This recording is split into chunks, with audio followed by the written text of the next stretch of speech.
A major weather event is happening across the entire US right now as freezing temperatures have descended upon all of us, and that's the same thing that's happening right now to MLB's hot stove. It is absolutely ice cold, but with less than a month and a half anyway until we get to pitchers and catchers reporting, and over 75% of free agents still on the board, and trades by and large not being done so far, there's tons of activity that is expected to go down in the next month or so. Join us here at the Upside as we break down all the latest from the MLB hot stove season.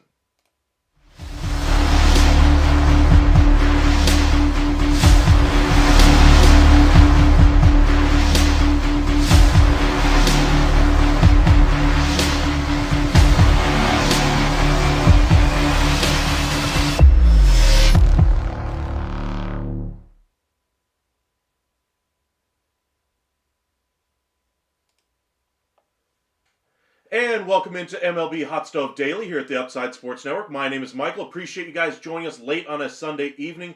Hopefully you guys enjoyed some football today. Last day of the regular season. Playoff positioning, draft positioning pretty much set across the entire league. Outside, of course, how the playoffs ultimately turn out. But lots of good football that we got to watch today. But let's talk some baseball here. Hot Stove is going to have to get moving at some point, one way or the other. And even though it's ice cold right now outside, I think it's like feels like temperature right now, I believe, is like 15 degrees, something like that. I think the actual temperature is like 28, something along those lines. Hopefully you guys are staying warm out there, but my goodness, at some point this logjam has got to break up. I mean, we're talking about tons of free agents that are still on the board.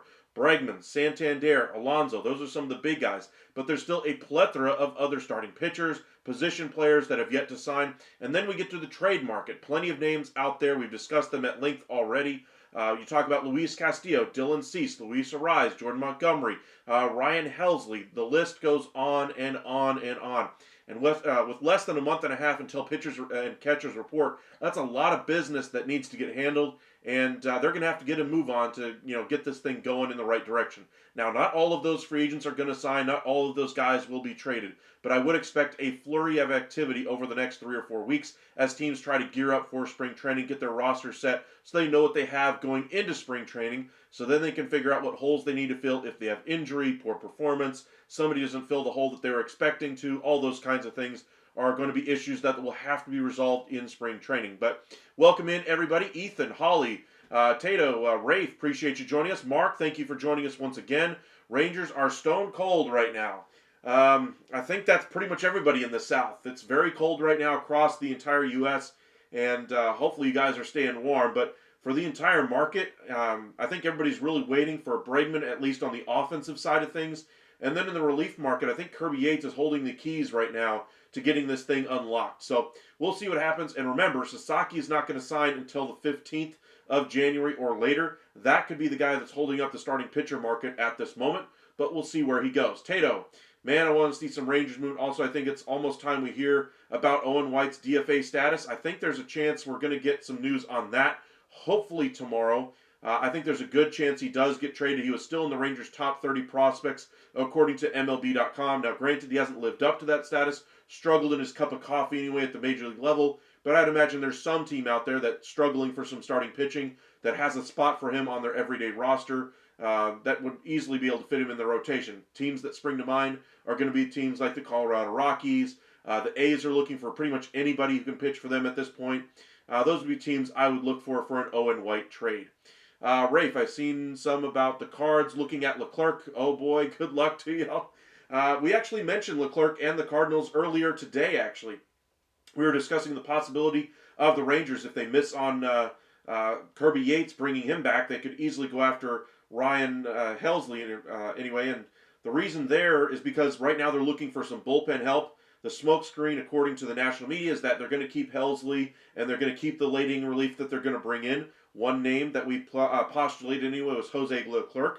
And, I think this is more of them trying to gear up for a Helsley trade rather than holding on to both the additions that they make and Helsley. Because, again, he's got 1 year left on his deal, injury issues, poor performance in his past. Why would you want to take that to the deadline and chance him blowing out his arm or not performing as well as he did last year? He's got 1 year left, so you're trying to maximize his value. That would be the time to go ahead and trade him, which would be right now, not at the deadline. But, Leclerc going to the Cardinals, I think would be a good get for them. Let's see here. Rafe, where did you see that exactly? I think he was referring to us. Maybe if you saw an actual news item out there, I'd love to hear that as well, Rafe. Mark, don't mind the Charlie Morton signing if the Orioles get an ace, and if Kramer was involved in the trade, Morton could take his place in the rotation. Well, the rumors around the Orioles right now are that Kramer could be the guy out of the rotation as it currently is. Now, if they added another piece to that starting staff, absolutely they're going to have a couple pieces that are not going to be able to pitch in that rotation. Maybe one of them goes to the bullpen, long man, whatever the case may be. But it sounds like Kramer is going to be the odd guy out. He's got 3 years left to control, 29 years old. I would expect him to be part of the package that they would try to trade out if they brought in an ace-level starting pitcher. We discussed that possibility earlier today as well. But I do like the signing of Charlie Morton. I think that gives them some options with how they want to go about it to address their rotation, whether they do it now in the offseason to bring in an ace or if they wait until the trade deadline. But make no mistake, the Orioles need to address that starting rotation and bring in an ace. Cruz, welcome back. Tom, welcome in. Hi, I think tomorrow it heats up after the holidays. Now relievers also need to be signed. I do think it will heat up. I keep touting this is gonna be the week. No, this is gonna be the week. Well, at some point, I'm gonna be right at this point. I mean, we had a nice winter meetings, a lot of activity happened, and then not a whole lot happened. We kind of had a few days in between each individual move, and not a lot has really happened since the winter meetings as far as consistent action on the free agent or trade markets. I think we're going to see a flurry of activity in January. It's anybody's guess as to when, but I think the relief market is a good spot to pick that could be moving first. A.J. Minter to the Yankees or Hill or Chafin. I think Chafin is probably the most likely guy if I had to pick.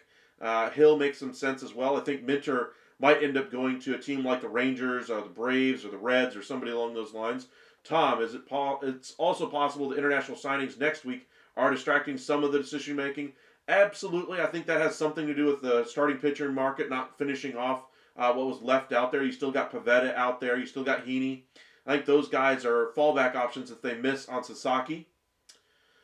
Let's see here. Rafe, it was some St. Louis news group. Couldn't think of the name of it. They want money to view their stuff. Doesn't everybody nowadays, except for us. You guys are welcome to join. Hit that like and subscribe. Make YouTube pay me for liking and subscribing to the video. Watch the ads, that kind of thing, or just skip them however you want it. I leave them as skippable. That way you guys don't have to watch the whole thing. Let's see here. Randy, Francis Romero of Baseball FR writes that the Padres are set to spend $2.35 million on 17-year-old shortstop De La Cruz out of the Dominican Republic, which will reduce their Pods international pool to 3.85. Interesting. Tato, I think that your comment is right on the nose. That gets thrown out the window if they sign Sasaki, absolutely. I think they would rather have Sasaki in their major league rotation, absolutely. But, some of these teams that miss on Sasaki are really going to benefit from another team not having that spending money out there to recruit these international free agents. they could take that bonus pool that they were using towards Sasaki and split it amongst 3 or 4 other guys that they may not have been able to do beforehand, because there's less money out there for these players to be able to sign on the international market. Sasaki's going to take all of it from one team, and I think that's going to be to the benefit of the other 29 teams as they try to rebuild their international farm system. So that's something to kind of keep an eye on as well. Alrighty, appreciate you guys joining us. Make sure you guys hit that like and subscribe. Got over 60 of you guys with us at the moment. Let us know where you're watching from. Appreciate you guys joining us. Let's go ahead and talk some trades anyway.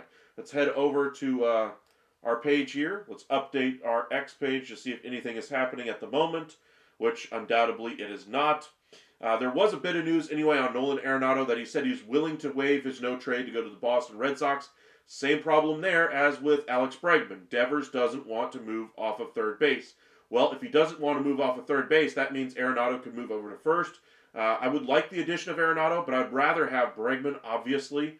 If I'm the Red Sox, though, I'm not sure how much he really improves my roster over having Tristan Casas in my lineup every day. He's a bigger name player, bigger salary player, certainly, but I'm not sure how much he actually improves the team on the field. So, for me, if I'm the Red Sox, I politely decline, and I hold out for Alex Bregman. All right, let's head over to some trades here. I wanted to really get into, some different trades. I was trying to, for the better part of the last hour and a half, trying to come up with some trades. And if you guys can look at my screen, this is still a work in progress, but I've been playing around with the idea of the Rangers adding another bat to their lineup. I like what they've done this offseason, but I think there's still a room for an addition, one more piece that they could add at first base, and they're still looking for some closers. And some high leverage type of relievers. So say they miss on Kirby Yates and they go the trade route. We keep speculating about a guy in Ryan Helsley from the Cardinals, but what if they go to the San Diego Padres? Now the Padres are still trying to compete. They're trying to shave a little bit of payroll and get some long-term contracts on their books, those type of deals. But you say you move on from Luis Arraez, you try to get a major league guy back, Ezekiel Duran, about equal value there. You get to throw in a prospect as well. Robert Suarez had a decent year last year for the Padres as their closer. Jason Adam was really good as a high leverage guy in the 8th inning role. I'd really like to have him on the Rangers as far as their 8th inning setup guy or as their closer. He's done both in the past. But I kind of like the beginnings of this trade, but I don't think this is anywhere close to what a finished product would look like for a deal of this caliber. I think the Padres, even though the value says they're getting more, I think they're not getting enough major league ready talent. The Rangers, I think, would be getting tons of major league talent, but again, they're going to have to increase their payroll here with the additions of Arraez and Suarez and Adam. They could just figure out how to shoehorn it in there, I'm sure. Trade away John Gray's contract as well. But as far as the finances, it doesn't make a whole lot of sense here for the Rangers to make this type of a move. Try to catch up on a few of your comments here. Rafe, I also saw the Astros news outlet said they had talks with Bregman again, but for less money than originally offered. Heard that as well, but that doesn't make a whole lot of sense to me for the Astros to really try to get him in there for, say, a 2-year, 3-year deal, especially when Bregman's offers right now are around the $200 million mark. I heard that from a couple of different sources over the past week anyway, that he is going to have that market where he is going to easily pass Willy Adames. I would see that as the expectation right now, barring something surprising. Say he takes a big discount to go to the Tigers, something along those lines. But I'm sure the Toronto Blue Jays have the money already there on the table for him to go ahead and sign the deal. It's just a matter of whether he ultimately takes that money or not. Didn't say if the talks were anywhere, however. Yes. North Carolina, it's freezing outside. It's freezing here in Texas as well. Lucas, Sasaki is going to be wearing a cowboy hat soon. They really don't know how to pull the Mike Maddox PowerPoint Pressy. Oh, man. Gosh. Wolfpack, welcome in. Dodgers need pitching. No. Joe is on the shelf for a while. Joe Musgrove, yes. Darvish is older. Probably why Dylan Cease will not be traded, at least not till the deadline. Honestly, I think there's a good chance Cease gets traded before spring training. And the reason that would happen is that they would be getting controllable pieces back. I've kind of discussed this a few different times anyway, but we'll kind of rehash it once again. What's A.J. Preller's MO as a general manager? First and foremost, he gets into really big situations. He goes after the Upton guys. He brings in Kimbrel, hopes it works out. Ultimately, it fell on its face, and he trades those guys to recoup some value by the trade deadline. Into a big position and out of a big position relatively quickly. They get into another big situation with Juan Soto, giving away massive prospects in the deal. It doesn't work out over 2 years. They ship him out when it becomes obvious they're not going to be able to afford him and get an extension done. So they get 5 pieces back in return, getting himself into a big situation and out of a big situation. This year, he's got 3 guys heading towards free agency that are impact players for his team: Michael King, Luis Arraez, and Dylan Cease. Now, Arraez, it sounds like the conversations aren't necessarily close. Arraez is wanting a whole lot more money, but it's hard to value a player like him in today's game. So we speculated a trade to the Mariners earlier would make a lot of sense. Sending back the other way, along with Cronenworth going to the Mariners, giving them 2 bats for their lineup, and sending back Luis Castillo. That would be the rotation insurance to trade Dylan Cease. Then they could trade Dylan Cease to the Orioles for a package that included a guy like Ryan Mountcastle, Prospect, and Hurstad as well. They get back a number of pieces for their rotation and for their lineup for long-term period of time, rather than having 1-year deal type of guys or just pure prospects. This trade, like I said, it doesn't make a whole lot of sense to me. It's still a work in progress, but just kind of keep this in mind. If the Rangers miss on their relief pitching targets, say let's go ahead and take out the Rise part of this trade, because that's kind of the part that doesn't make the most sense to me. The other part would be the relievers, because I think the Padres would be trying to add some more pitching to the back end of their bullpen. I don't think there's too many relief options out there that are of Suarez or Adams caliber on their type of salaries. This trade here, it says basically a 10-point value for the Padres. That looks good for the Padres, sure, but if I'm the Padres, I still probably say no to this deal. Maybe you include some money going to the Rangers to make it look a little bit better, more even, but I still don't like the return I'm getting for both Adam and Suarez. Let's see here. Michael, what was the difference when they traded away Ragans? They were going after a World Series, and Ragans was not viewed anywhere near the caliber of player that he is now. They had once viewed Cole Ragans as a future starter in their rotation, a Cole Hamels, prodigy, if you will. And ultimately, we saw how the Cole Hamels era ended in Texas, not very well.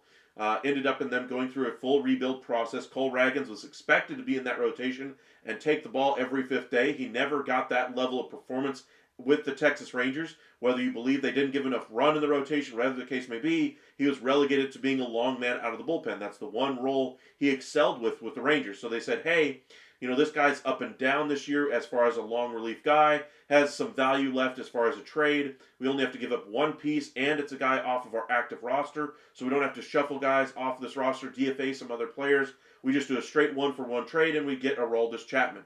The Rangers' bullpen was relatively shaky, if you do recall, over 23 and last year as well. But Chapman, for a period of time, was one of the most sturdy options in that bullpen for about 2 or 3 months, and then it basically imploded on him. I think if the Rangers had to do it over again, they still would do the trade, even though they're giving up the future of Cole Ragans. Even if they knew what he was going to turn into, I still think they make that trade 100 times out of 100, because let me see, how many world championships had they won before him? I'm not saying it was entirely because of Chapman, but I'm saying he was part of the team. Part of the reason why they won the World Series was because of what Aroldis Chapman gave them during the regular season and in the postseason as well. Let's see here. Welcome in, Sarcastic. Appreciate you joining us. Any Angels news, rumors? Well, we had been speculating over the last couple of weeks about Yoan Moncada being a fit for the Angels on a low-cost 1-year deal. We now have a couple of new teams in his market, one being the Detroit Tigers. That would be a backup plan if they miss on Alex Bregman. And the Chicago Cubs. I think that would also be a backup plan if they don't go after some bigger options in free agency. As far as other bigger Angels news, Artie Moreno still insists on making a big splash constituting in Anthony Santander, Pete Alonso, Alex Bregman, any one of those type of pieces there. Padres probably trade Arraez, see them trying to sign Polar Bear. I don't see them going after Polar Bear. They have so many long-term contracts already on their books. It doesn't make a whole lot of sense unless it's a similar value contract. I think Alonso's deal would be a little bit more expensive than Arraez, and he has a lot of swing and miss to his game, and they already have enough of that on their roster. Arraez really kind of makes that lineup work for them, or at least in theory it would if they had those other pieces working effectively. Having a high contact rate type of a player. Am I saying it's a 100% chance, never going to happen? No. But I would rather have Arraez out of the two. Randall, Cease, Flaherty, Castillo are not worth the cost. I would almost agree with you there, Randall. I mean, going about it via trade is not preferable from an Orioles perspective. Orioles continue to go about it via trade to try to address their needs in the starting rotation. Now they bring in Sugano and Morton in the starting rotation via free agency, one-year deals for aging starting pitchers. But where's the number one in their staff? Where's the number one that they get in free agency? Where's Corbin Burns, who they traded all those pieces for to be able to retain him? Nowhere to be found. And, that's why their window might close a lot faster than all of us expect. What about Pete Alonso? Where could he go? I still think back to the Mets is most likely. Rumors Padres are interested in Alonso. Honestly, I've not heard those. If you could send those to us, Wolfpack, we'd love to hear it. Tato, the Rangers really botched the whole Ragan situation. The fact that they couldn't unlock his potential is mind-boggling with all the technology Rangers have nowadays. I blame Mike Maddox. I don't know about that. I wouldn't go so far as to blame Mike Maddox. I would just say that Cole Ragans, even before Mike Maddox got there, was struggling to find his home in the Rangers staff. They gave him several chances to be a starter. They gave him several chances to be a high-leverage reliever. Ultimately, the role that actually clicked for him was a long relief role. They tried doing that at the minor league level as well and just never could really find any consistency aside from long relief. So if all he can do is perform for you in the long relief and as an aging prospect, at that time, how old is Cole Ragans right now anyway? I can't even remember. Let me see if I can pull it up.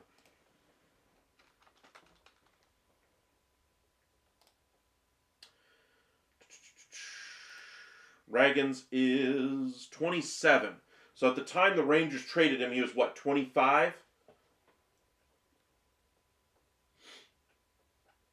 He'll be a free agent in 29.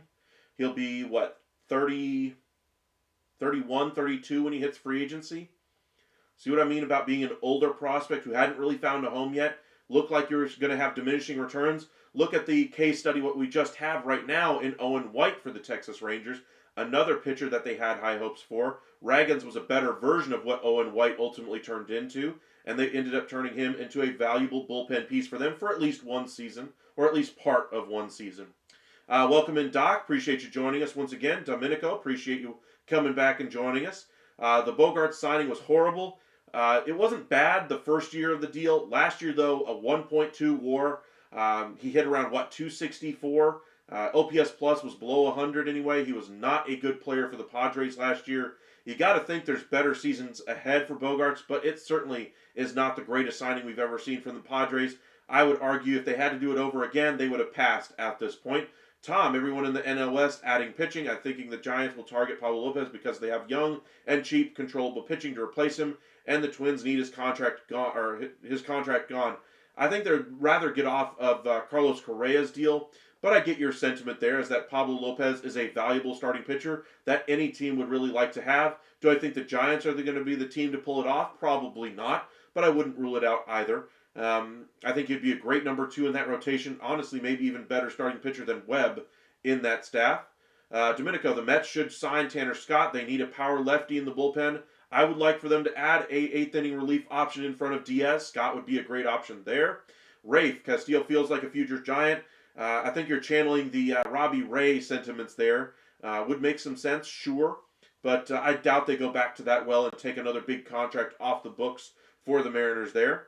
Lucas, Polar Bear and Arlington meme needs to be recreated in real life. I honestly wouldn't like to see that if I'm a Rangers fan. I think that locks up too much money in a player that's going to be a DH for you long term.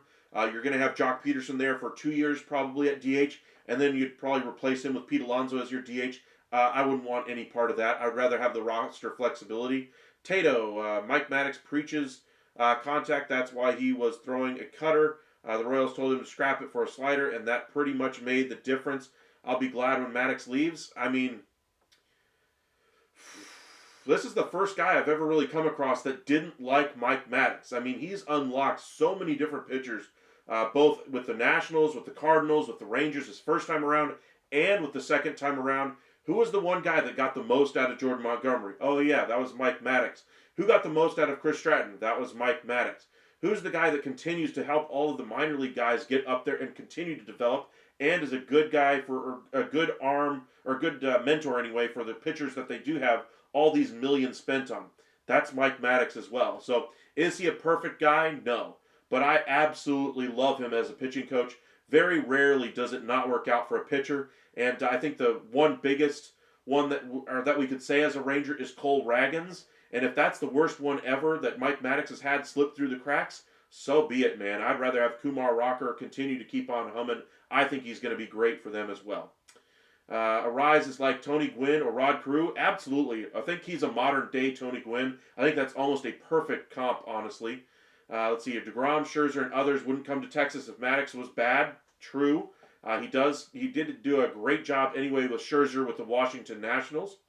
Of course, Scherzer was already a great pitcher by the time he got there, but he was the pitching coach to help him get to some new heights there. Jay Snow, welcome in. Appreciate you joining us. Got about 80 of you guys with us at the moment, so if you guys wouldn't mind hitting that like and subscribe, would greatly appreciate it. Trying to grow our channel a little bit, so if you wouldn't mind helping out, we would appreciate it. Thank you guys very much for liking the video. Saw that one. Let's see here. Jay Snow, the Yankees need to add another bat, but the free agent market is really not there. True, but I don't think they have the financial resources to do it. I think they're going to have to go cheap. And the free agency, that leaves you with Jose Iglesias. Trade market may be the best option to be a guy like Jose Miranda or a Luis Ariz, but I don't see those guys as a great fit. But we'll see where the Yankees go. They will add some infielder at some point. Tato, Rafe, you're talking about already established pitchers. Yes, but I'm still talking about all the younger pitchers that he was able to get that bullpen to really work in the once they got to October, along with Bruce Bochy. Those two worked in tandem. Look at all the pitchers Mike Maddox helped deliver to the Rangers the first time he was there, and get them to the World Series at that point as well. Mike Maddox is a great pitching coach. I think if you had to list the top 10 pitching coaches in all of Major League Baseball, Maddox is borderline top 5, maybe even higher than that. He is that good of a pitching coach. Let's see here. Mike Maddox has that power. Oh my God. I don't know about that far, Lucas. Any news on the Yankees? Still looking at bullpen, still looking for a third baseman. Nothing solid as of yet. The only headline that we had over the last week or so anyway was their interest in Kim, who ultimately went to the Dodgers. But they're still looking for a third baseman. They got to move off of Stroman's contract first. I would agree there before they do anything big like an Arenado trade or anything along those lines. Wish Maddox was on the Orioles staff. True. I think you'd be just what the doctor ordered for some of those younger arms in that rotation. Can we package Jock and Gray already? No. Jock, I think, is going to stay with the Rangers. I think they love having his bat in that lineup. I think they're going to love his impact on the other hitters in the lineup as well, the way he's able to talk hitting, just like Eovaldi and DeGrom talk pitching. I think that was part of the incentive of bringing in Jock Peterson in. The detractor, though, is that he's locked into being a DH. Doesn't bring you defensive versatility and takes up a roster spot because of that defensive limitation. Those are the negatives for Jock Peterson. As far as Gray, I think the only way they move Gray at this point is if they bring in Sasaki and they need to figure out some money issues in their bullpen. Say they overspend on a Kirby Yates and they go big for an 8th inning guy.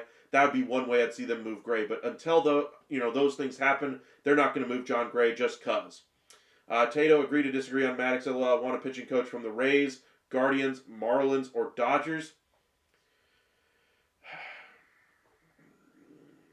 We'll address the second part of your comment there. You want a pitching coach from the Rays, Guardians, Marlins, or Dodgers. I get the sentiment. You want them to go or to come from a institution like those 4 teams that you mentioned that has a great track record of developing young pitchers from within. Quick question. The Rangers pitchers that they have on their roster, how many of those guys are A, young, besides Kumar Rocker and Jack Leiter, that are going to be on that Major League roster and make an impact?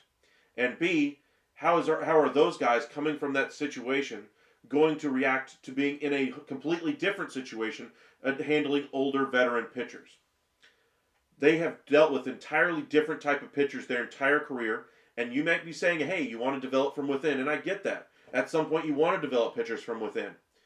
But having a great pitching coach already on your staff in Mike Maddox is far greater than taking an unknown risk on a guy coming from a system that continues to churn out great starting pitchers, great relief options. Because how do you know that that one guy you're bringing in is part of the solution to your problem?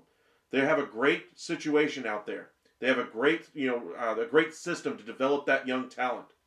But we'll see can they develop that talent on a new team without that system being in place?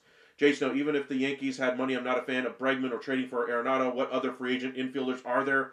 Kim is probably the top one out there as far as free agency. I mentioned Jose Iglesias. There aren't a whole lot of guys that really fit the mold of what they're looking for. Charlie, breaking Arenado to the Dodgers. Let's check that out and see if it's happening. Does not look like it. I think you're pulling our leg there, Charlie. I mean, Arenado would love to go to the Dodgers, I'm sure. Dodgers, though, have already added so many different pieces to that lineup. No. I don't think they're going to bring in Nolan Arenado at this point. I just don't see it. You look at what they're going to have as far as different pieces on their roster. Kim, Edman, Lux, Betts, all those guys can play shortstop, and I'm sure I'm missing a couple more off the top of my head. They have Max Muncy already in the infield as well. Their outfield's already going to be a little crowded. They have Conforto, Hernandez. They're going to have rushing. They're going to have Outman as well. Is Chris Taylor still there as well? But they aren't getting Nolan Arenado. It's just not happening. He's going to be dealt somewhere before spring training. It's just a matter of where a spot opens up. So we'll see. Sergeant Hayes, welcome back. Appreciate you joining us once again. You think Arenado isn't getting moved? I'd be surprised if he doesn't. The reason being is that the Cardinals are showing a willingness to eat some of the money on Arenado, making it more likely that he does get moved, making it more palatable for a team trying to acquire him. And they're trying to free up some at-bats for those young guys that they have in that lineup. Sure, they no longer have Goldschmidt there, but they're going to have those at-bats soaked up by Contreras at first base. So again, where are the additional at-bats coming from? By moving on from Arenado allows them to get more at-bats for their young guys, which is what this year is all about. It's all about retooling, rebuilding their organization, and doing it in 1 year. Having those at-bats soaked up by Arenado, even for half a season until the trade deadline, I think is unacceptable for the Cardinals. The market is going to be about the same as it were now. There might be more urgency at the deadline, but I think the return will be about the same. Lucas, I don't even remember the interview when Maddox said something like, we showed him a PowerPoint presentation. I actually remember that as well, but I don't remember who the interview was with.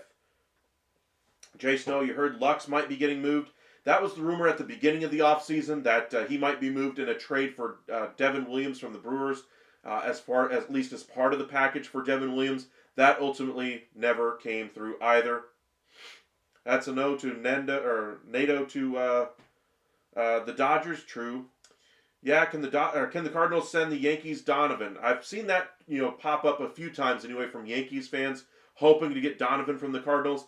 That's not happening. I think if they were to get a player off of the Cardinals roster, it would be Arenado. But again, that requires two dominoes. One, somebody to take on Stroman's deal, which is entirely possible because you have three teams that need to get to a certain salary threshold to avoid having a grievance filed against them from the Players Association. You're talking about teams like the Marlins, the Rays, and the A's. I think they could find some taker for Stroman's deal. That's part one. Part two would be to get the Cardinals to eat some of that Arenado contract, and then we could see a move there to the Yankees. But I think it's unlikely until we see Stroman move. Paranormal, welcome back. Good to see you as always. I haven't kept up with the trade rumors and stuff today. What's the news on the Yankees? Have been busy with football today? Honestly, the only news today was that Arenado says he's willing to waive his no trade to go to the Red Sox. Big shock there. The Red Sox probably wouldn't take him anyway because I would rather have Casas than Arenado on my team at this point. I think the only way they go after a third baseman would be for Bregman and then try to convince Devers to move over first base, then trade Casas at that point. They're not going to do it for Arenado. The other news that we saw today is Cavan Biggio, former top prospect of the Toronto Blue Jays, has signed a minor league deal with the Royals. A sneaky good signing for them because remember, they brought in Jonathan India to help with their offense and speed. If it doesn't work, then you have at least an option in the minors and Biggio to push him and might be able to replace him if it doesn't work out. But honestly, if that trade doesn't work out for the Royals, they may be stuck as the third best team in that division. I think that trade will work. I think the offense will turn much better. I think the speed will really come to the fore for the Royals, and I think it's going to be a great trade for them overall. B. Rich, Maddox been a great pitching coach, is ignoring his consistent track record after 2 years with multiple organizations. He has strengths, but it doesn't include success after initial bump. Success after initial bump? So you're saying he helps you just for the first year or two of the deal? I'll give you back to the original run he had with the Texas Rangers. I think that was more than just an initial bump. I think his run with the Nationals was better than just an initial bump. I think the Cardinals were a shorter stay for him, but he did give him a nice bump, like you say. Same thing with the Rangers. Let's see here. Trying to catch up on some of these comments here before we get into some trade talks. See here. Mike Long, are you familiar with the young flamethrower Justin Martinez of the Diamondbacks? Not offhand, unfortunately. Jay Snow, I think Stroman will get moved, but might be closer to spring training. Justin Martinez, though, you mentioned his name. You make me curious now.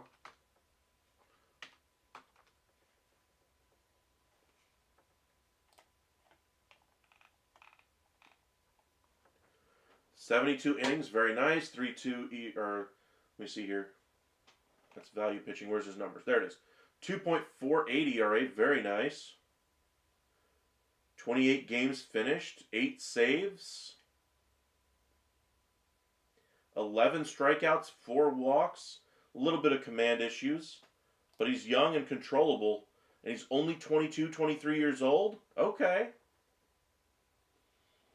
I like that. Alrighty, I think Stroman will get moved, but it might be closer to spring training. Agree. Welcome in, Paranormal. David, Miami will likely take Stroman, in my opinion. I think that's a possibility, but I think a team like the A's are a stronger fit there because they're still looking for starting pitching and to take on a salary and fill a need. 2 birds, 1 stone. Yeah. Tom, teams can trade up to 50% of their international bonus pool money. I'm wondering if a team takes a bad contract to improve their Sasaki package.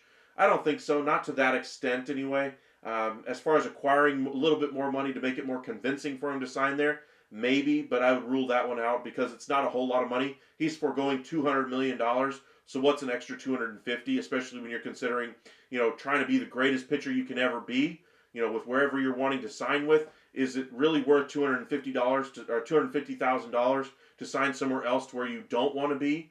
I think that's, a pretty good way of framing that argument. While it might be a reasonable thing for a team to think might be helpful in their recruiting pitch for Sasaki, not necessary when you consider he's giving up $200 million to come over at this point. You wish the Yankees traded for India. I think he would have been a great fit for the Yankees as well. They need some contact. They need some speed. He would have given them both in spades. Arise gives them great contact, but not the speed. But I'd say Arise is a better contact hitter as well. Let's see here. Sergeant Hayes, seen rumors about the Mets rejecting a trade with the Mariners. Jet Williams, Brendan Sproat, Brett Beatty for Castillo. Thoughts on the proposed trade? I have not seen that specific proposed trade. I would immediately turn that one down, though, if I'm the Mets as well. I'm not including Williams. I'm not including Sproat. I'm not including Acuna. Beatty might be a piece that I'd be willing to include in that deal for Castillo. Maybe another piece. Maybe you give up Marte and eat the entirety of Marte's deal to allow the Mariners to, have another bat in their lineup. Would that help them in the long run? Probably not. But I wouldn't be including Jet Williams or Sproat in any deal for anything right now because they're still trying to build up their prospect pool and use their financial resources as a way to build their team. That was a good move for the Royals. Yes, it was. Sarcastic parody. Josh Donaldson is available for a third tour, or for another tour with the Yankees at third base. We did kind of compare the Josh Donaldson acquisition and the skipping of Carlos Correa to this year with a guy in Alex Bregman on free agency and Nolan Arenado via trade. Kind of comparable as far as the two situations. I think this year's alternatives are significantly better. I'd say Bregman is a better version than Correa, injury risk, etc. And then I'd say Arenado is a better version of Josh Donaldson as well. Both options better options for the Yankees, but they're not willing to do both, or either one of those options anyway, because they don't have the financial resources to get it done. Paranormal, thanks for keeping me updated, brother. Did the Yankees make any rumors on anyone today, or just the same thing? Still the same thing. It's been so quiet out there. We kind of made some jokes earlier in our live about how it's so cold outside right now in Texas. It's about as cold as the hot stove right now. But it is getting closer to pitchers and catchers. Again, with so many players still available via free agency and so many trades that have yet to get done, it's going to have to heat up at some time. I keep telling you guys, it's going to be this week. It's going to be this week. Well, they only have, what, a month and change until they get to pitchers and catchers. They're going to have to get some of these decisions made, and I think we're going to see some of those now that we're fully through the holiday season. Let's see here. Rafe, I saw some Rangers fan talking down on Beltre, asking why he even did for the Rangers and saying he did nothing. Sorry, Beltre did a lot for the Rangers, period. Jay Snow, don't worry, we already got Goldschmidt. We don't need Donaldson. I don't think Donaldson's going to be in baseball this year, I'll put it that way. Jay Snow, are you a Mets fan? No, I am a Rangers fan. Miguel, welcome in. Appreciate you joining us. If you guys are new here, be sure to hit that like and subscribe. We'll be live every single night, breaking down all the latest from the hot stove. I'll say hot stove in quotes because it's ice cold right now. But we'll be live breaking down all the rumors. We'll discuss everything with you guys. If you guys have questions for me or just want to say hi, tell us where you're watching from. We'd be happy to interact with you. And we'll also go over some trade ideas when it does get really slow, like it has been the last week or so. But your question there, Miguel, what moves do you see the Yankees making before the season starts? I think they'll add a left-hander out of the bullpen, whether that be an eighth-inning lefty, like a Tanner Scott anyway, or if it be like a Chafin. But I think they'll at least add one bullpen piece. I think they'll add another long relief option spot starter because I think they will try to move on from Stroman before the season. I think those are very likely, and I think they'll add one more piece to their infield mix, whether that be a second baseman or a third baseman, just somebody who's a glove-first player who can help them out and having a little bit better infield defense. I don't know if you watch UFC, but Colby Covington talked about moving up and fighting Strickland. I don't know how I feel about that. I am not a UFC guy. Not really a UFC guy. Now, I grew up with a little bit of WWE and still watch from time to time, but I'm not a UFC guy, not a boxing guy, not a horse racing guy. Cricket, I don't do any of those. Polo. My favorite sport, hockey. Second favorite sport, baseball and basketball tied. Fourth, a significant distance to fourth, is football. Let's see here. Please no more Donaldson situations. Yes, please no. I'm glad he's no longer in baseball. Jason, I think the Rangers are going to be good this year. I hate that people say the Yanks are the team to beat in the AL pitching staff. If really good, but the lineup has a lot of question marks. I think the Rangers lineup has a lot of question marks because of poor performance last year, and their rotation has a lot of question marks as well due to poor performance and injuries as well. I think there's more question marks on the Rangers than there are on the Yankees. That's why, as of right now, I'm still saying the Yankees are the favorite, and that's coming from a Rangers fan. I just think the Rangers, they are loaded up. They are certainly one of the most improved teams in all of baseball, especially on the American League side. If things break the way I expect them to, they should be right there competing in the ALCS with the Yankees.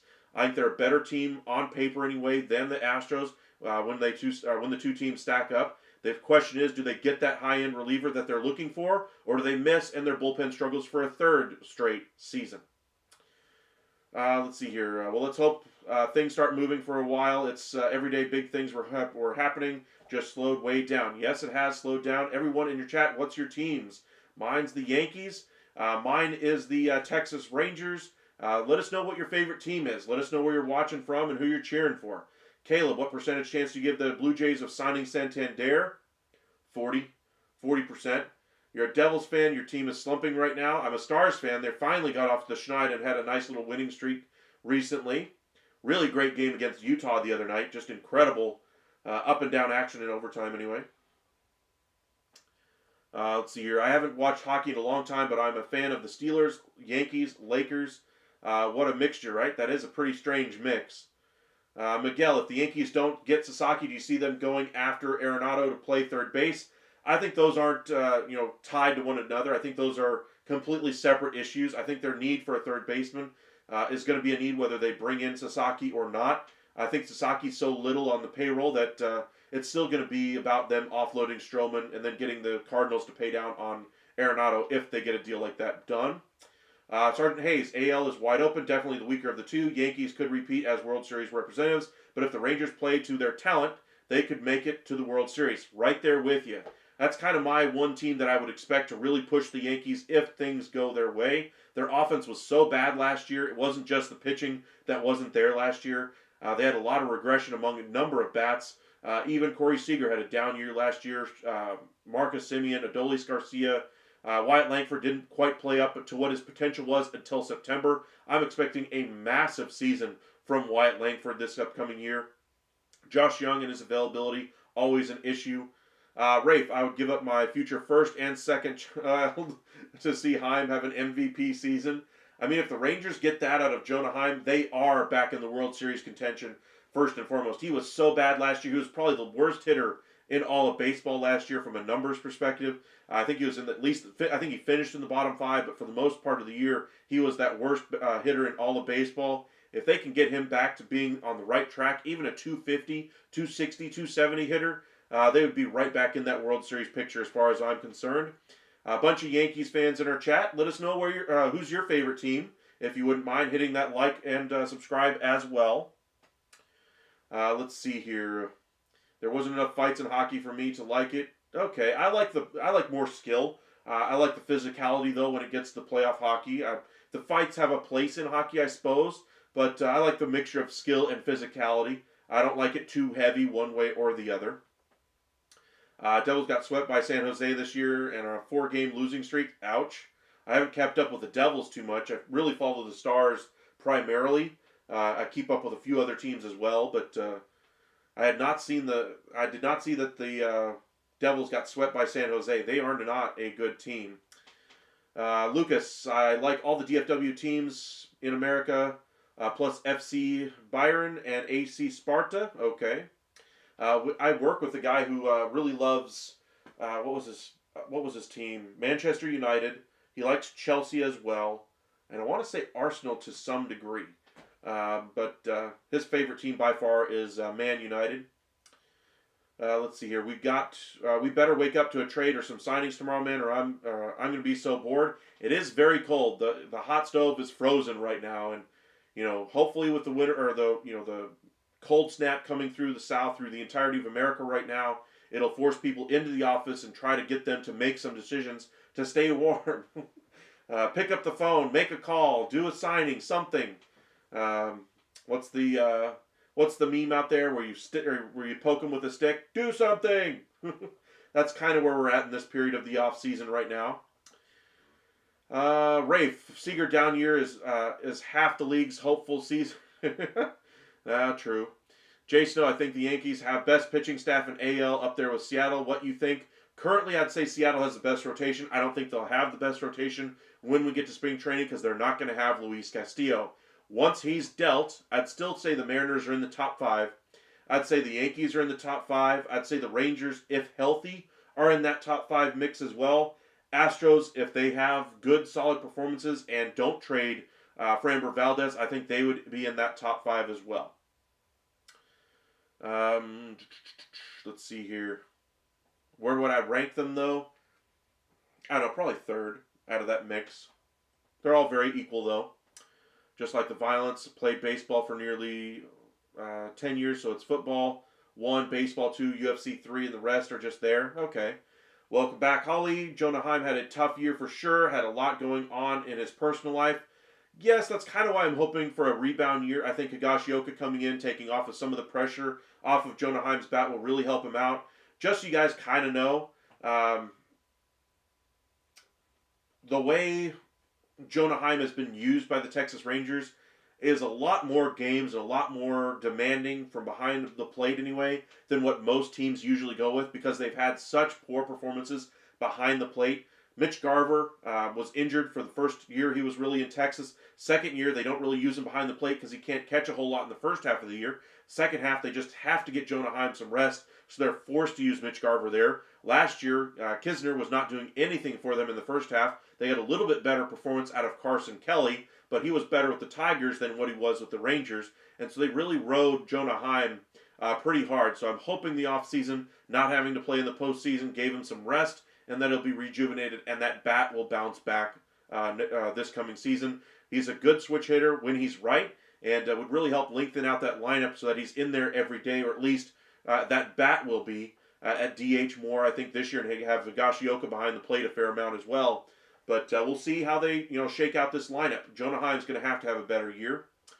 Orioles, I think they're outside of that top 5 group, if that's what you're saying there, Randall. I think they're probably borderline top 10, but they need to bring in a number 1 to really jump up those rankings there. They have some really good number 2, 3, 4, 5 options, but they're missing that number 1 to headline that rotation. Jay Snow, the weather sucks in January, is the worst month. The weather sucked, or in New York anyway. It sucks in Texas as well for January, February. I remember one year it snowed in April on Easter. That was incredible.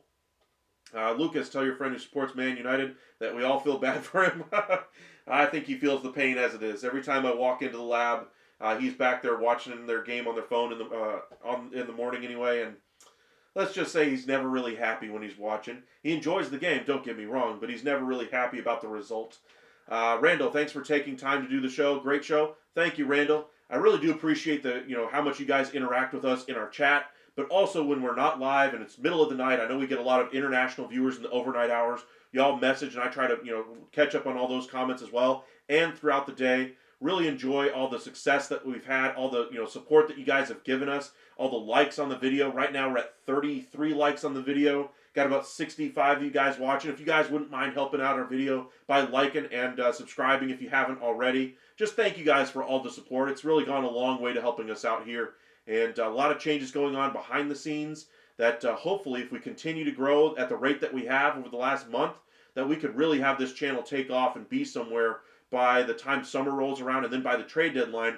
Who knows? Maybe, just maybe, we'll have some brand new content that I've been discussing with some folks as far as coming in and helping us out and push us a little bit further, have better graphics, maybe some extra music coming in, have somebody help with the technical side of things, and maybe, just maybe, have a co-host from time to time as well. But we really need to bump up those likes and subscribes if we're going to get to that level of show. But you guys have certainly helped us out get to the point that we are. Let's keep that train on going.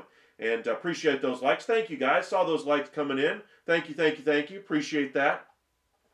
Alrighty, Jay Snow, why are the Orioles doing nothing? It's crazy. Well, they didn't do nothing. They brought in Sugano. They brought in O'Neill to kind of save money on Santander. They bring in Charlie Morton. But why, I guess is your bigger question there, why are they not getting a replacement for Corbin Burns? Honestly, money, small market. Elias really hasn't gone to that big number yet for a starting pitcher. I think he's unlikely to do so. And maybe they'll go the trade route again for Dylan Cease. My preferred target for them would be Luis Castillo, just because he's going to be controllable. And we'll see which direction they decide to go. Ray, thank you, Rafe. I'm skipping a couple comments anyway. But road to 100K, I would love to have that happen by the end of the year.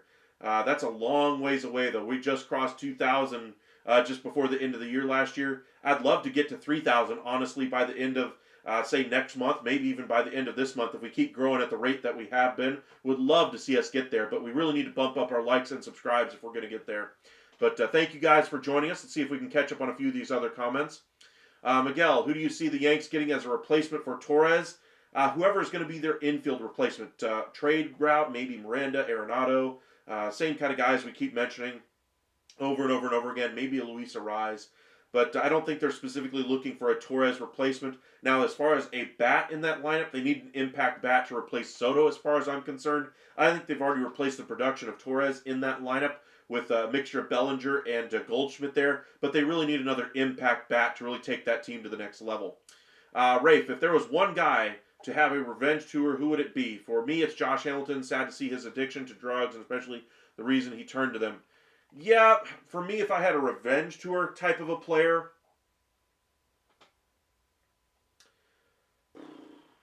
Nelson Cruz probably would be in that group to win a World Series. You got blamed for the Rangers, having played him too far in, ball went over his head, the PED suspension, all that kind of thing. That would be one player. I really like Nelson Cruz, the player. Another one, maybe let's go with a guy that hasn't won a World Series, that has no other issues really. How about,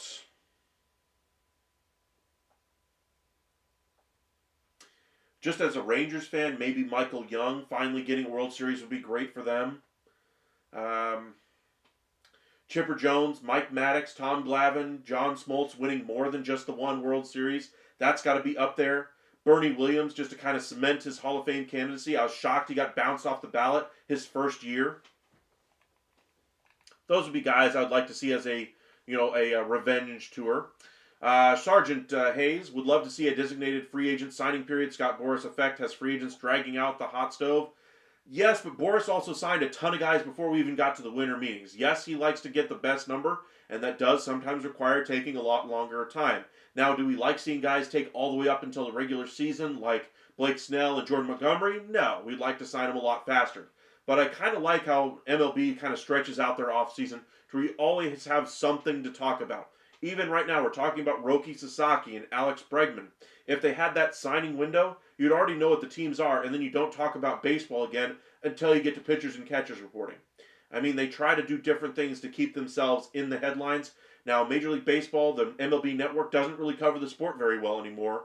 ESPN, any of the other big networks don't really do it either. There's some really great podcasts out there that cover it really well. Foul Territory's done a nice job, kind of taking the place of what some of the good journalism from MLB Network used to be.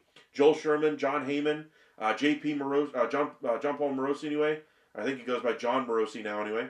But, those are some of the great reporters, and MLB Network doesn't really utilize them anymore.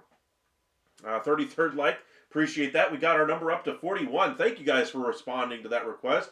Really do appreciate that. You guys are great. Thank you guys. Verlis, welcome back. What prospects could Helsley fetch from Texas? I really like Foscue. Can't remember, Verlis. Are you a Cardinals fan or a Rangers fan?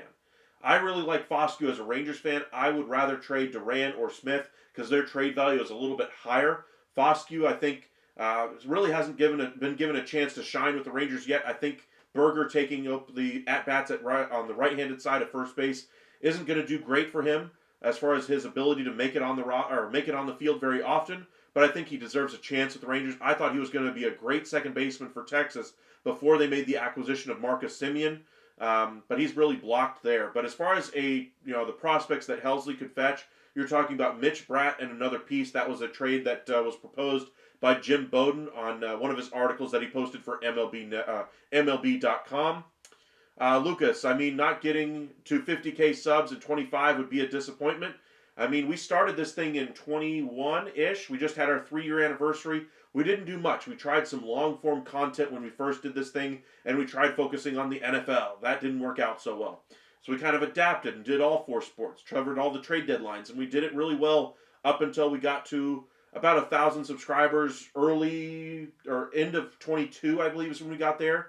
And then we didn't really do much with it until we got to the trade deadline last year.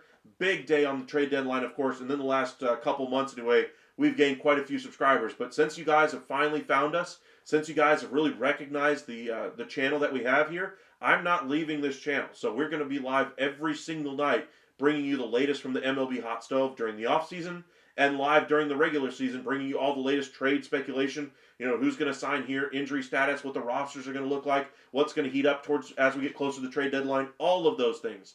So if you guys enjoy this content, if you enjoy the interaction with us, be sure to hit that like and subscribe. Thank you guys for joining us. It really does help us out when you guys do like and subscribe.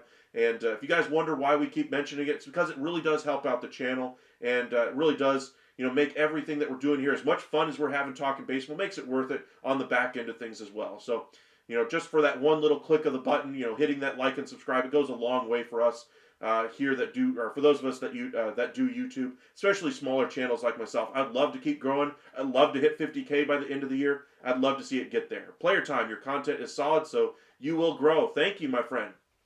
Like I said, we're going to be live every single day. Randall, I think you have the most informative show out there. Try to stay as informed as I possibly can. Kind of tough when there's really nothing happening on the hot stove right now, but I'm making sure I get every scrap of information out there for you guys. Owen, welcome back. Welcome back. Hey, I'm just tuning in. Anything going on tonight? Buckus.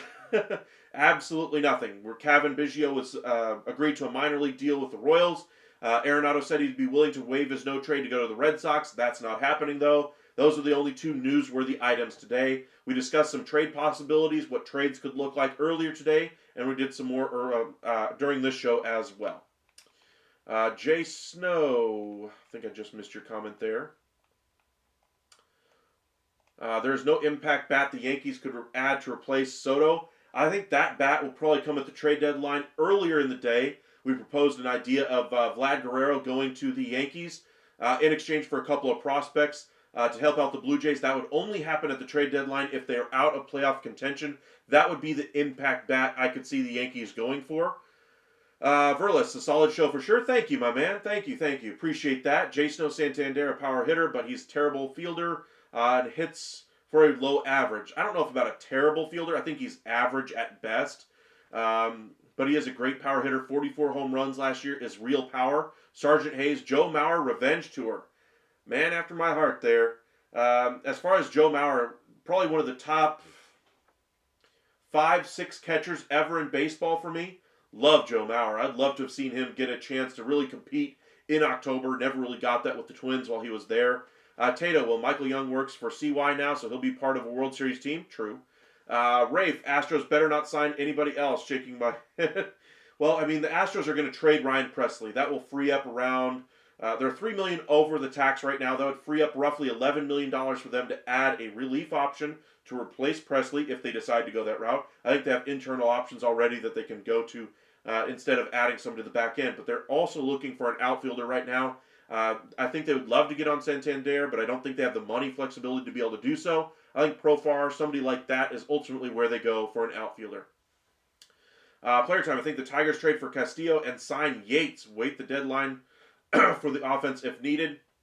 I think they're looking at offense right now. They mentioned Santander as a fallback for Bregman. They mentioned Yohan Moncada as a fallback for Bregman. I think they addressed their rotation already with Alex Cobb. Is it a long-term solution? No. It's a one-year, $15 million deal. But as far as the bullpen help there, I think they are interested in Yates. I'll be surprised if they land him. But I think their more likely option is going the trade route for Ryan Presley. Lucas, Rangers will win a World Series again, so it doesn't even matter. We sweep the Dodgers in 4, light work. I don't know about that. As a Ranger fan, of course, you hope for those things, but I think the Dodgers are a very formidable team. I tell you guys, I try to stay as unbiased as I can. I try to be upfront about my fandom of being a Rangers fan, but I also try to recognize smart baseball decisions from other teams. The Dodgers, right now, their brain trust is thinking leaps and bounds ahead of most other front offices in the business. They are a truly great team. They have some of the greatest players in the entire sport right now on their roster, and they have built probably the most prolific starting rotation as far as aces on their staff that we've seen in probably 10 years at this point. Now they still need one more starter at the back end, and it all depends on health.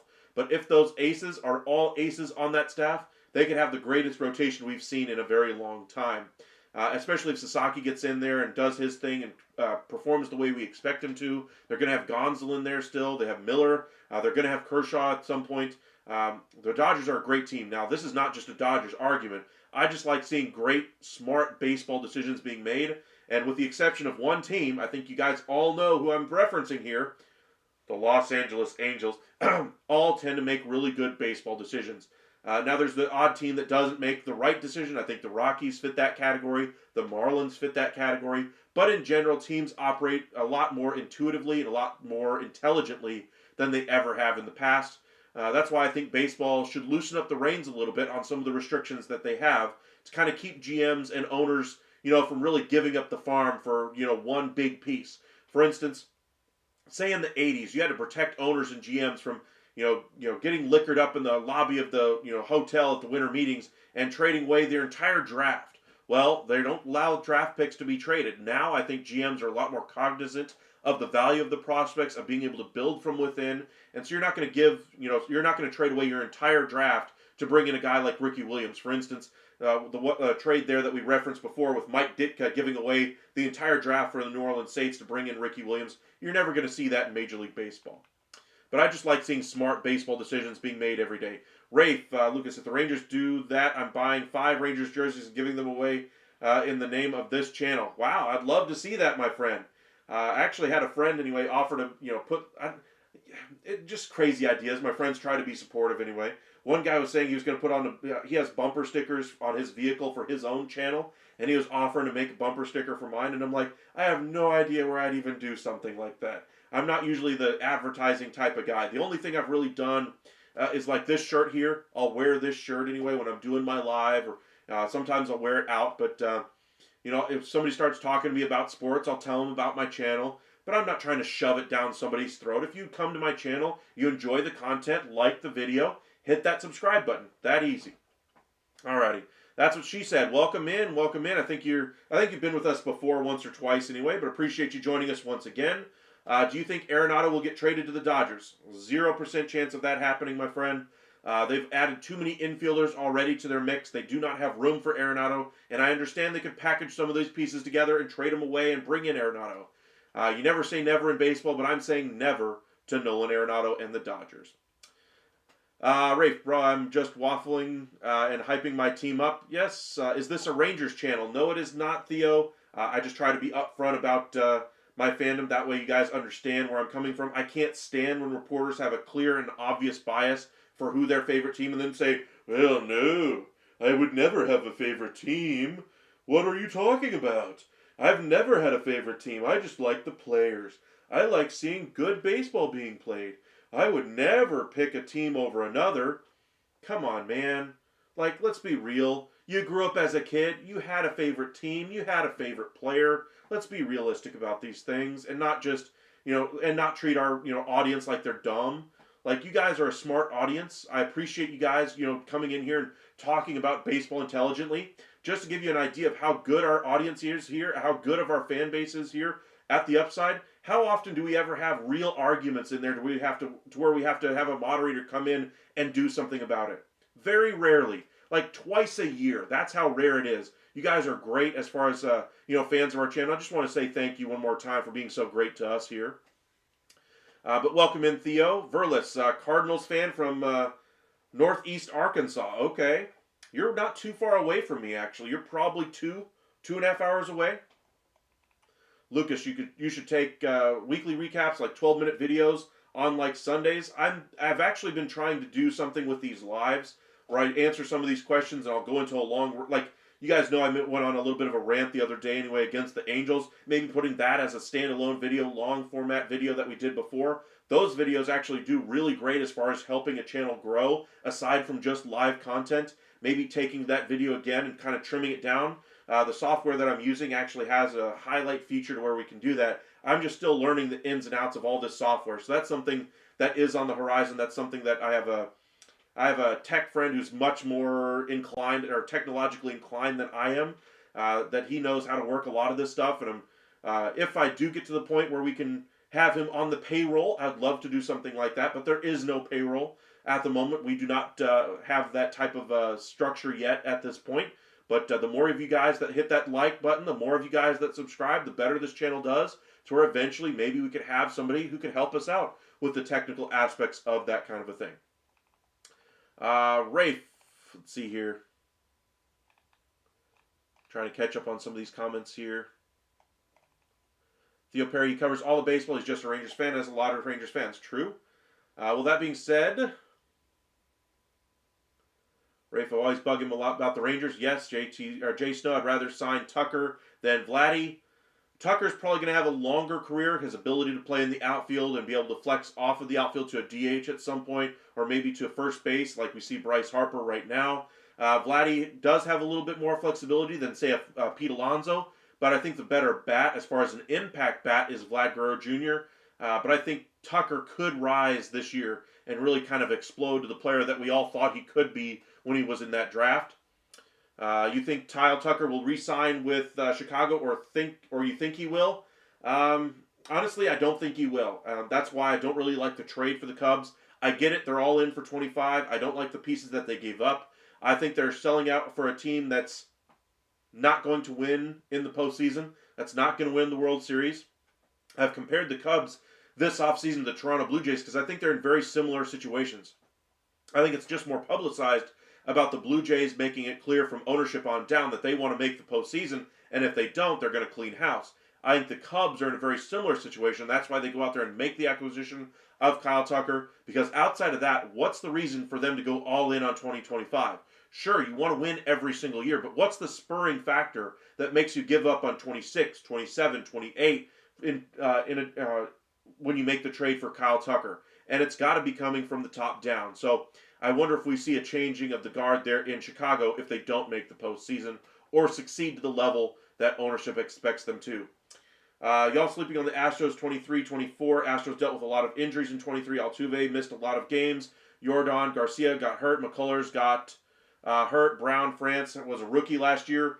I'll give you that. Astros have dealt with a lot as far as injury. Rangers have as well. A lot of teams have.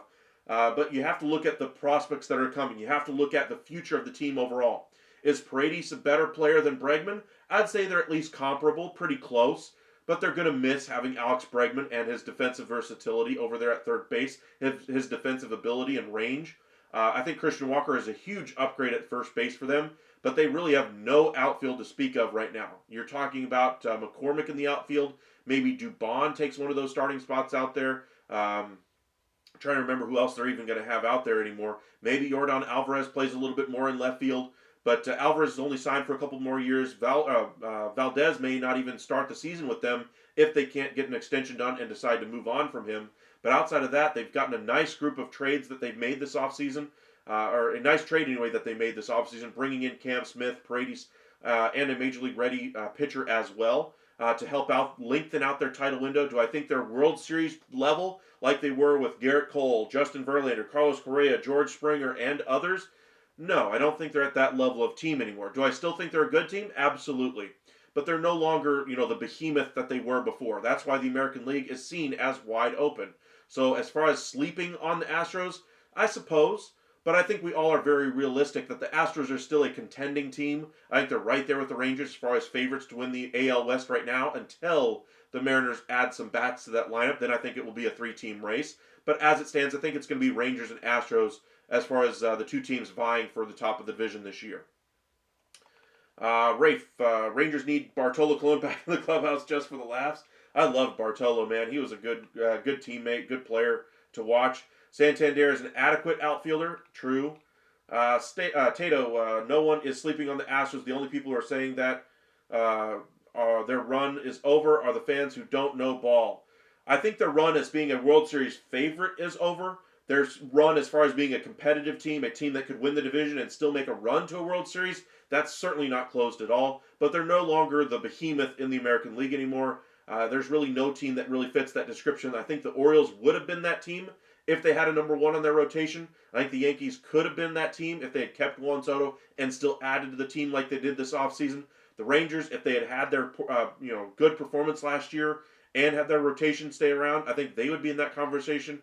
But I think as far as who's the best team in the American League right now, you have to give it to the Yankees just because of how they built up their team. And then you have a lot of question marks with the Astros, more question marks with the Rangers. And then you have more question marks with the Orioles as far as whether or not they bring in a number one starting pitcher. This year, Javier got hurt, and Urquidy got hurt, or Verlander got hurt. Framber even missed some time. Tuck only played 78 games. Yordan missed like 3 weeks before the playoffs. A healthy pitching staff. With a weak AL, who knows? I agree with you there, Theo. I'm just saying Verlander is absolutely washed.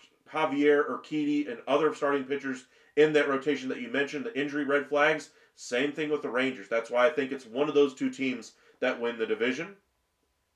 Astros are like a 61 team. No, they're not. You're just kidding. Astros, to me, are probably an 85 to 95 win team, depending on how their injuries work out. I don't think they'll break 100 wins this year. I don't think they have the team to do it. I think the Rangers, if everything breaks the right way, I think they have the potential to get to 100 wins, but their variance is even bigger than the Astros. We're not talking 85 to 95 for the Rangers. We're talking probably more 80 to 105 for the Rangers as far as the range, maybe 78 to 105. That's a big range as far as where the team could ultimately finish. That could be anywhere from first in the division all the way down to like third or fourth if the A's really pick it up on the starting pitching front. Rafe, if MLB allowed trades of first-round picks, would you be for or against it? Absolutely for. I don't think there should be any limitations on the ability to trade picks. I don't even think there should be a Stipien rule like in the NBA where you can't trade back-to-back first-rounders as well. Lucas, you will too... Let's see. We'll find out very soon about all of this. Try to catch up on some of these comments. If I miss your comment, I do apologize. Definitely can't sleep on the Stros, though. I agree with you there, Hayes. Rafe, did you see the king himself, Davis Mills, faced up? I did see that lawn dart from Davis Mills today. That was painful to watch. Let's see here. Definitely would like to see 30-team rankings at the deadline or every offseason or something would be cool. We do actually do that. Every now and again, we'll do a live that has that. Before we did the trade deadline stuff, or excuse me, before we did the winter meeting stuff, we went into a little bit of coverage before the winter meetings and kind of discussed where teams rank, where I thought they would finish, and we'll do that again here probably later on this week. Get into some of that discussion again, especially if it's dead, or this dead in the offseason, or if this type of movement continues anyway. Player time, Moncada, dumpster diving, injured a lot. I mean, you're kind of trying to get the best out of a player who never really reached his potential there more than anything else. Lucas, Bobichette, Vladdy, Kyle Tucker, Dylan Cease, this free agency looks pretty exciting. I think next year will be pretty exciting. I think the 24 class was pretty good. I think the 25 class will be pretty good as well. Valdez is going to be in that group as well. There's a ton of guys. Arise is going to be in that group. Michael King. Jock Peterson could re-enter that group as well. Dolis Garcia could be a member of that class. A lot of guys that are going to be in there. A lot of the guys that signed one-year deals, obviously, they'll be in there as well. Theo, Kyle Tucker is not the player y'all think he is. Astros players don't do good outside of Houston. It's not just because of trash cans. It's because our small field, Tucker and Bregman will suck. I think Tucker will actually still do very well. Bregman might suffer a little bit as a right-handed hitter with the Crawford boxes. I get that. But I never thought it was all trash cans for the Astros. Even as a Rangers fan, I still thought they were a good team. I didn't think they needed to go to the level of the trash can thing. I think that just tarnished their legacy as being a quote-unquote dynasty team. I don't think they're a dynasty to the level of the Yankees, but I think the Dodgers have now equaled them with the ability, with their second World Series now in the last 5 years. I think they have a chance to get to the Yankees level next year with the Dodgers anyway. But I still think Kyle Tucker's a very good hitter, and I think he might take off in the Windy City of Chicago. Astros have pretty good defensive outfielders, but where's your offense coming from is my question for that outfield. Rafe, if you could bring one Hall of Famer who played with for the Rangers, who would you bring back? Obvious answers like a guy like Nolan Ryan, somebody like that, but my favorite would be Pudge Rodriguez. I would love to have him on this team. I think if Pudge were on this team, this would be an AL favorite by far. I think the pitching staff, no matter who they trot out there, would be much better because of his way of calling a game. He would control the running game as well, especially with the bigger base paths or bigger bases and shorter distance between the two bases, pitch clock, all those kinds of things. I think Pudge would be the difference maker as far as the Rangers if I could bring back one Hall of Famer. Theo, Myers, and Dubon were Gold Glove finalists. I like both of those players. I'm just thinking the offensive pieces that they have in that outfield leave a little bit to be desired. Yankees are so overrated. They are not an outright number one. They are not the outright number one seed in the AL. I don't think there's anybody that's a prohibitive favorite. I just think on paper, right now, if I had to chalk it up, I'd still say the Yankees are number one. But I still think it's a fairly wide open American League race to see who gets to the World Series. Fakes Yankees even after this offseason got worse. Facts. Okay. Yankees got worse as far as top end talent, but I would say the team as a whole is a better team. I think they'll have a better record this season than they did last year. Now, when they get to October is where I have the questions. Does that talent rise up? Is the bullpen good enough? Do they bring in enough this offseason to address the issues that they had back there? Or do they need to bring in another impact bat in that lineup at the trade deadline? I still think they need to add one more bat to really be the prohibitive favorite.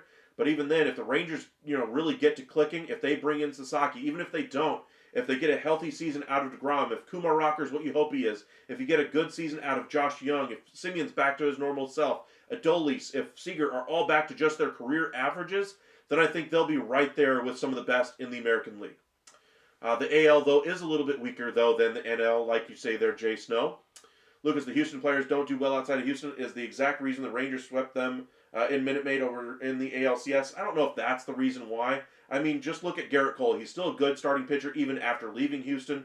Correa, offensively, is still a good player, but injuries have caught up with him, certainly. Springer certainly aged over the last year or so, but he was good the first couple of years there in Toronto.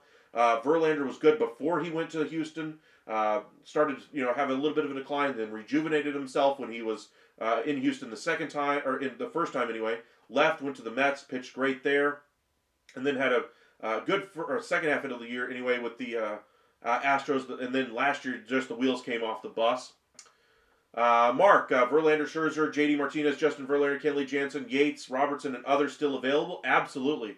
There are plenty of players still available on the free agent market. We've said, many times that there are probably 75% of the free agents that were entering this offseason available to be signed as free agents. There are still plenty of those guys available, and hopefully we get some of that activity this coming week. Since 2018, okay. The Yankees are going to depend on their young players. They're going to depend on some of them, yes. Rafi missed Puig, Mad Bum's hatred for one another. It was good for the game of baseball. Animosity between rivals is good for baseball. I do like that. But I would say the Yankees, Red Sox, that rivalry needs to be reignited to some extent, with the Red Sox getting better as well. Alrighty. We're going to go ahead and call it here in just a moment. But if you guys want to have any last minute questions for us, go ahead and send it our way anyway. If you have any questions, anything you guys want to mention to us, I'll be happy to go over those. Let's head over to X and just see if anything else is happening at the moment. Doesn't look like anything is there. We'll head over to MLB Trade Rumors, check on them. Nothing there. Alrighty. Appreciate you guys joining us tonight. If you guys have any questions or if you guys want to support our channel, hit that like and subscribe. We do try to reach out to you guys when you guys send us a comment to our channel. Support our channel any way you'd like. Follow us on X at Upside Descent and on Facebook, Upside Sports Network. Hopefully you guys stay warm out there. I can feel the chill already coming in from the outside. It's below 30 degrees here in Texas right now. If you guys want to hit that like and subscribe, hopefully we can get the hot stove to heat up for you guys this week, and we'll have some real news to actually get to rather than just trade speculation. But appreciate you guys joining us tonight. Y'all have a great night and be safe out there. Stay warm, everybody.